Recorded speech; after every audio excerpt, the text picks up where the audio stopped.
Okay, so I've removed the instrument gauge head unit from my 1997 Nissan Pathfinder. You can search the forums. It's pretty easy to do.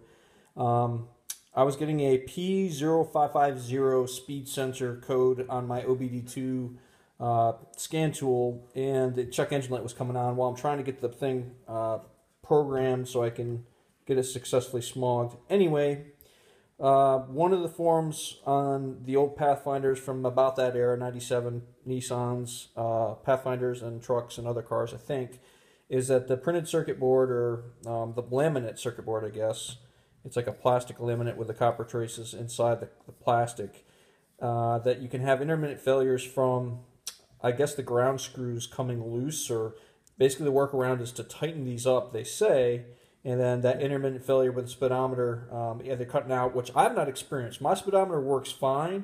The problem is the computer that controls your speed, your cruise control, and also that programs all the fuel injection parameters for the engine control module. The computer, it bases all on engine speed and RPM, so what gear you're in, and your oxygen sensors, both intake and exhaust sensors, and mass airflow. All those parameters are tied together with your speed, and so that's part of the whole engine control module. The computer learning process is it has to know what speed you're at. And so with me, what's happening with me, as I'm trying to reprogram the computer after having the battery disconnected so I can pass the smog on the dumb thing, I'm going through the test parameters for the 97 Pathfinder, which is available on the California Bureau of Automotive Repairs site. It's not a typical drive pattern.